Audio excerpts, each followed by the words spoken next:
sa halip, pag sumakyatan niyo munang pagharian kayo ni El Shaddai. At ang lahat ng bagay ay siyang magbibigay sa inyo. Ang bagay na ito. Amen? So, first things first. Kailangan unahin muna natin. Kasi ang inuuna ng karamihan, yung prayer request. Amen? Hindi mo na inuuna yung kanyang relasyon sa Diyos. Tatandaan niyo, mga pangako sa Biblia ay pangako doon sa mga anak ng Diyos. Sa mga may pananampalataya sa Diyos. For example, bakit kayo naririto? Kasi mayroon kayong inaasahang maririnig dito. Naparito kayo para makinig, di ba? Pero yung ibang naparitong hindi naniniwalang mayroon siyang maririnig, hindi naman nakikinig yan, nakikipagkwentuhan dyan sa inyo eh. Amen? Kaya pag uwi pagkatapos, ano daw?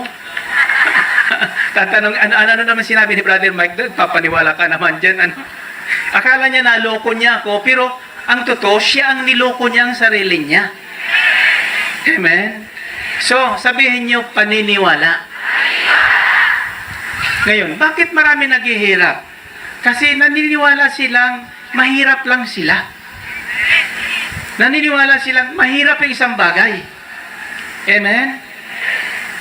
Pag inisip niya ng mahirap, hindi niya magagawa yon. Sapagkat sa simula pa, hinusgahan niyo na eh. Mahirap. Mahirap. Diba? For example, sa relasyon, bakit hindi iwas sa maling relasyon ng babae at lalaki? Kasi sasabihin na, mahirap yata yan. 10 taon natin nagsasama. Diba? 10 taon ka nang hiwalay doon sa pinakasalan mo. Wala naman yun. Nag-asawa na sa iba yun eh. Tayo ngayon nagsama. Hindi nga tayo kasal. Magkasama naman tayo. Pero mali. Diba? Bakit hindi nyo maiwasan yun? Kasi dinesisyonan nyo na hindi nyo magagawa. Hindi bali, mapunta na lang tayo sa impyerno. Sama na lang tayo sa impyerno. So, sino may kasalanan? Si Kristo ba o kayo? Tao. Ayaw ng Diyos na may mapahamak. Ayaw niya sa may mapahamak. Ganito kasi yan eh.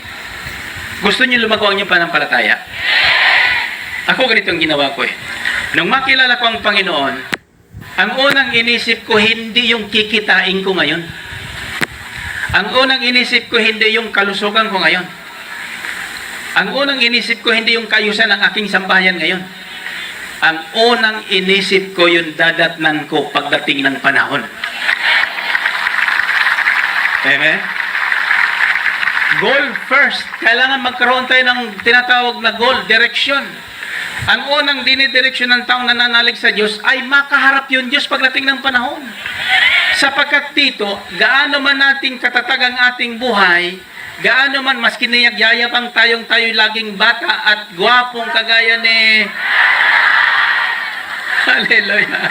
Darating ang panahon, mangangatog ang tuhod din natin. Tingnan ko ngayon, 57 na, medyo nangangatog ng tuhod ko eh. Kaya pala yung pahanap ko ngayon ng native na manok eh. Hallelujah. Ayaw magre-regalo sa akin ng native na manok, magpapalain ng Panginoon yan. Amen. Hallelujah. Purihin na ng Panginoon.